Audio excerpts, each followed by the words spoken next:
Bismillahirrahmanirrahim.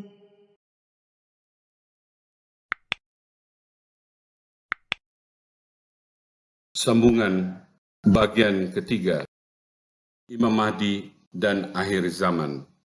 Renungkanlah di antara sabda-sabda Rasulullah SAW yang memberi cerminan bahwa era akhir zaman sedang berlaku seperti di bawah. 1.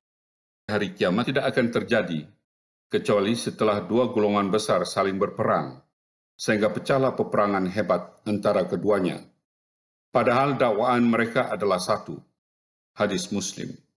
Bukankah peperangan sedang berleluasa? Sebelumnya pun sudah terjadi perang salib di antara Muslim dan Kristen. Lebih dahsyat lagi kemungkinan besar perang dunia ketiga akan menyusul.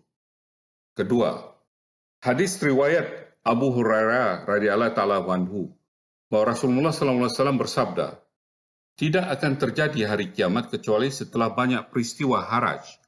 Mereka bertanya, wahai Rasulullah SAW, apakah haraj itu? Beliau menjawab, pembunuhan. Hadis Muslim.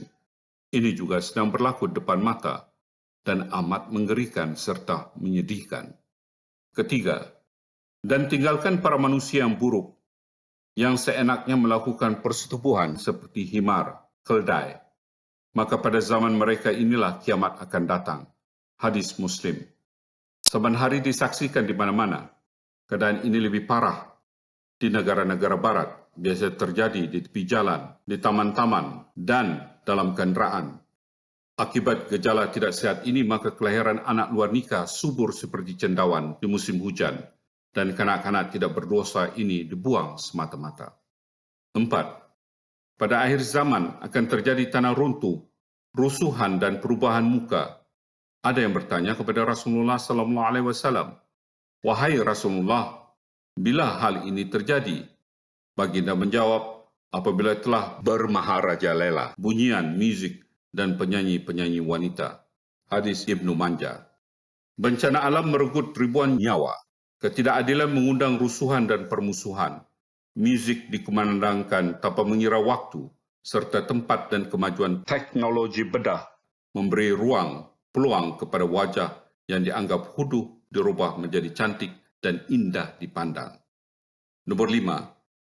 Tidak akan datang kiamat sehingga banyak perbuatan keji, memutuskan hubungan silaturahim, dan sikap yang buruk dalam tetangga. Hadis riwayat Ahmad dan Hakim. Demi kepentingan diri serta desakan hidup yang semakin meruncing, hubungan mesra kekeluargaan serta persahabatan semakin diketepikan. Nomor 6. Diriwayatkan dari Abu Hurairah radhiyallahu ta'ala anhu. Di antara tanda-tanda telah hari kiamat ialah akan muncul pakaian wanita dan apabila mereka memakainya keadaannya seperti telanjang. Seringkali terpandang wanita berhijab tetapi pakaian ketat tersendat. Lelaki pula tidak kurang hebatnya bertukar wajah serta berpakaian mengalahkan wanita. 7. Pada akhir zaman akan muncul pembohong-pembohong besar yang datang kepadamu dengan membawa berita-berita yang belum pernah kamu dengar dan belum pernah didengar oleh ibu bapa kamu semuanya. Karena itu jauhkanlah dirimu daripada mereka agar mereka tidak menyesatkanmu dan menfitnahmu. Hadis Muslim. Berkata dusta dianggap lumrah dewasa ini. Demi kepentingan pribadi bermula dari golongan bawahan hingga ke peringkat atasan. Kemajuan ICT yang melahirkan saluran media sosial tidak pernah terlintas bahwa ianya akan menjadi medium saluran berita penting dan buruk merentasi timur dan barat. Nomor 8. Pada akhir zaman akan muncul suatu kaum yang mencelupi rambut mereka dengan warna hitam seperti bulu merpati, dan mereka itu tidak akan mencium bau surga. Hadis Abu Daud dan Nasai. Bukan saja warna hitam, malahan berbagai jenis warna rambut dicipta untuk kelihatan lebih cantik dan bergaya. Perhatikan pula surah At-Takwir, ayat 2 hingga 14.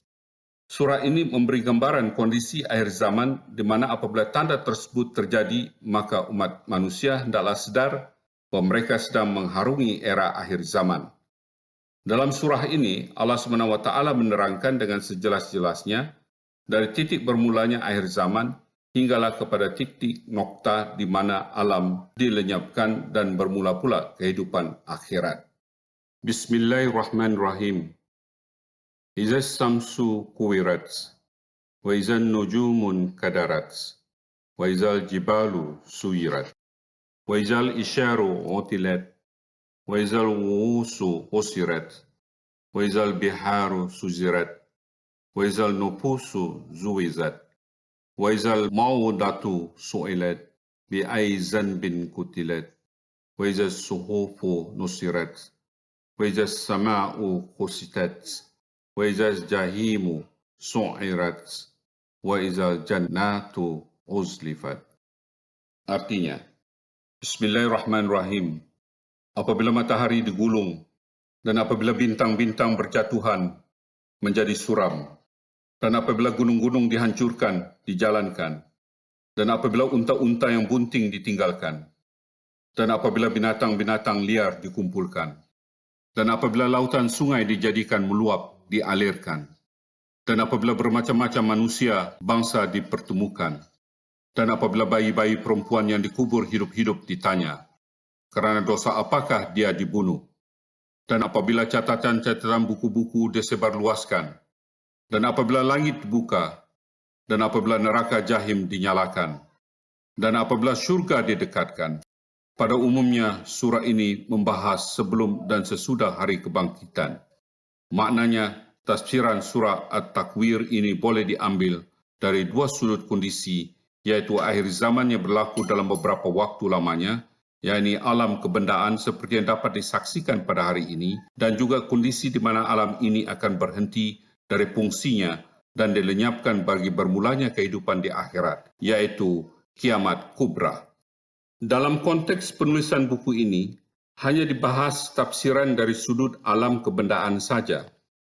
Renungkanlah tafsirannya. 1. Apabila matahari digulung, Rasulullah SAW dianggap sebagai cahaya matahari rohani dan para sahabat atau ulama pewaris Nabi diibaratkan sebagai bintang-bintang bercahaya memenuhi ruang angkasa.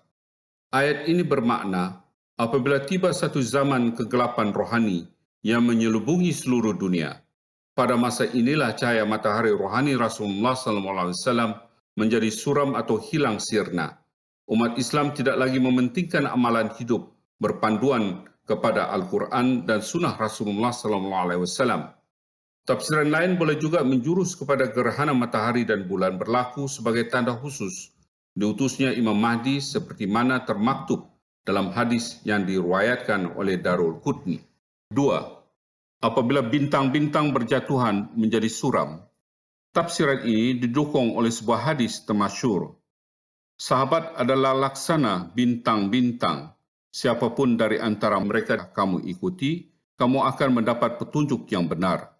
Hadis Baihaqi. Para pemimpin agama dianggap seperti bintang-bintang gemerlapan.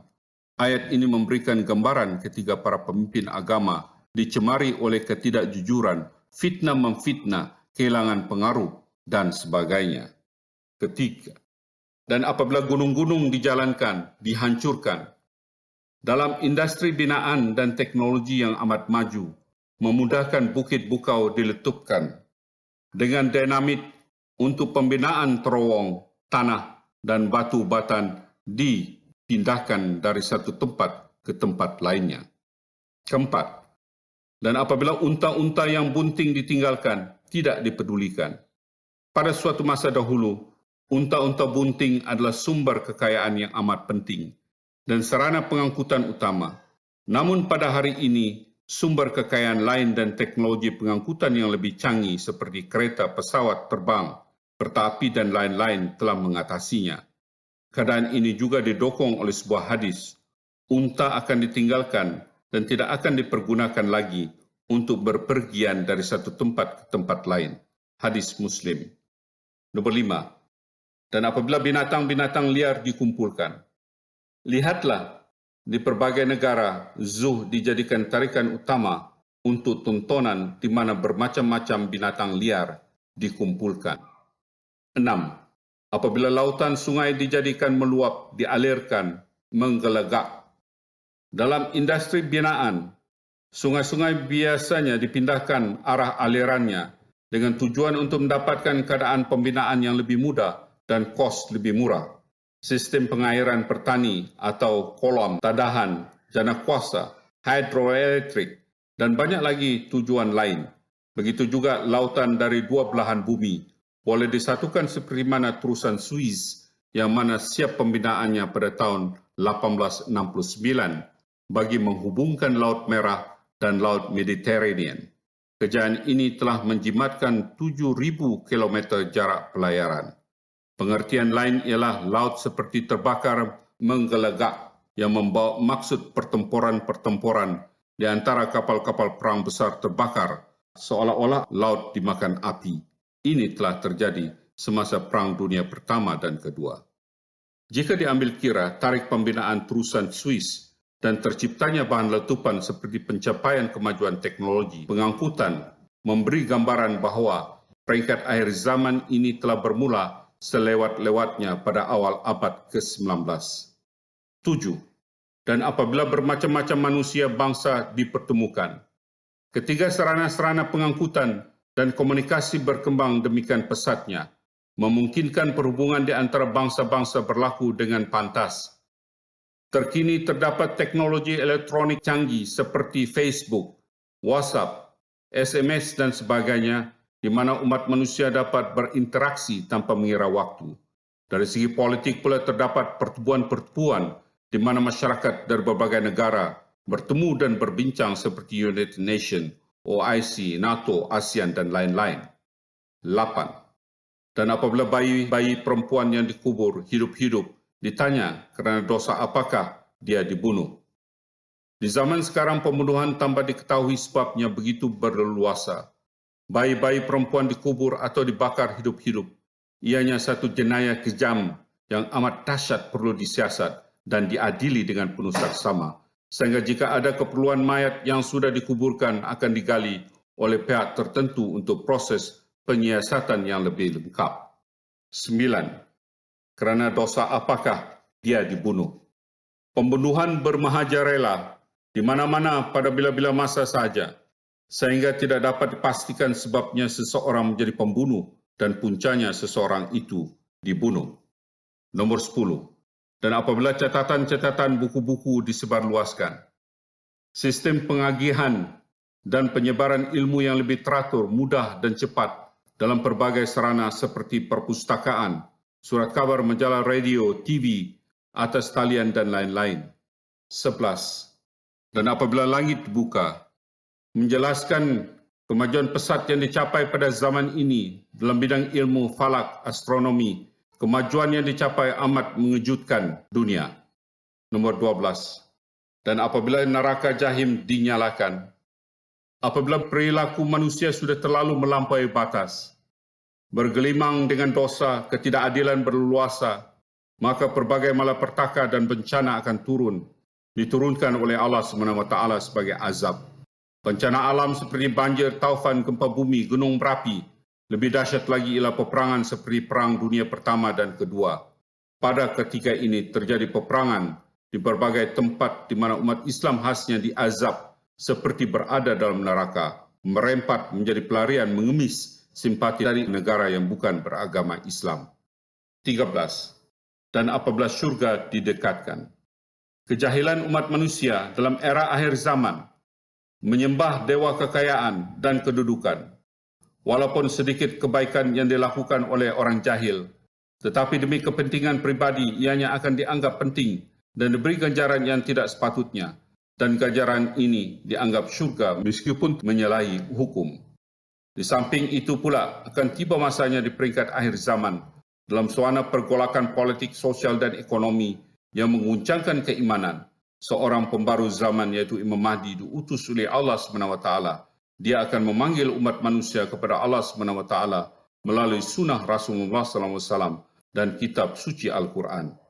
Demikianlah penjelasan berkaitan akhir zaman yang disalahertikan oleh umat Islam, sehingga ramai yang terpesong serta terhalang dalam mengenali personaliti imam zaman, Nabi Isa yang dijanjikan, kedatangannya di akhir zaman, Dajjal dan Ya'jud Ma'jud, makhluk perosak iman umat manusia. Inilah akhir zaman yang tidak dipahami oleh umat Islam. Akhir zaman adalah masa kini dan akan terus berlangsung sehinggalah dunia ini dihancurkan oleh pemiliknya. Manakala tanda khusus Imam Mahdi sudah pun menggenapkan pembuktiannya pada 1894, sempena dakwaan Hazrat Mirza Ghulam Ahmad sebagai Imam Mahdi dan Nabi Isa akhir zaman yang ditunggu-tunggu oleh umat Islam. Apakah umat Islam masih mau menanti Imam Mahdi lain dan Nabi Isa dari umat Israel turun dari langit? Tidakkah pernah terfikir bahawa ini hanyalah harapan kosong yang seiras dengan cerita mitos? Renungkanlah firman Allah SWT ini.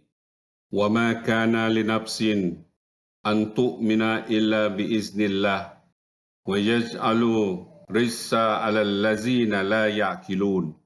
Dan tidak ada seorang pun akan beriman kecuali dengan izin Allah. Dan Allah menimpakan kemurkaan kepada orang-orang yang tidak mempergunakan akalnya. Surah Yunus ayat 101. Dalam mengenali sama ada umat manusia sudah berada dalam peringkat akhir zaman atau belum, sabda suci Rasulullah SAW memainkan peranan yang amat penting. Berdasarkan kepada sabda Rasulullah SAW, tanpa disedari, akhir zaman sedang memamah umat manusia, khasnya umat Islam. Disebabkan sempit dan kaburnya pemahaman umat Islam tentang akhir zaman, maka mereka tetap menunggu bahawa akhir zaman pasti akan tiba, tetapi tidak tahu bila pula masanya. Sedangkan akhir zaman ini sudah pun mengambil tempatnya ratusan tahun yang lalu. Kesimpulannya, peringkat akhir zaman adalah satu masa yang lama, seperti juga peringkat permulaan zaman dan pertengahan zaman. Apabila tanda-tanda akhir zaman sudah ada dan dapat disaksikan, ianya membawa beberapa makna signifikan. 1. Makna pertama ialah umat manusia sedang melalui zaman tersebut. Kedua, makna kedua ialah Dajjal dan Ya'jud wa Ma'jud sudah muncul dan Imam Mahdi serta Nabi Isa diutus pada zaman itu. Dan ketiga, makna ketiga ialah proses berakhirnya alam maya ini sedang berjalan dan bakal bermulanya kehidupan akhirat adalah sesuatu yang pasti akan berlaku pada suatu masa nanti. Keempat, makna keempat ialah dengan menyaksikan kemajuan yang dicapai dan melihat gelagat serta tingkah laku umat manusia selari dengan apa yang disabdakan oleh Rasulullah SAW. Penjelasan Al-Quran, perkara yang pasti dan nyata adalah pada masa kini adalah era akhir zaman. Untuk mengetahui lebih lanjut kebenaran tentang diutusnya Imam Mahdi dan Nabi Isa yang dijanjikan kedatangannya di akhir zaman, dicadangkan agar pembaca terus mengkaji dengan membaca bahan-bahan bacaan seperti tersenarai di bawah. 1. Kontroversi kenabian. 2. Isa Al-Masih alaihissalam dari Palestin ke Kashmir. Dan ketiga, Dajjal dan Ya'jud Ma'jud sudah datang. Berakhirnya bagian ketiga. Mengenali Imam Mahdi dan akhir zaman. Siapa yang jadi pemimpin, Imam Mahdi atau Nabi Isa? Miljuan Hajiran, Mei 2017. Salli ala Habib.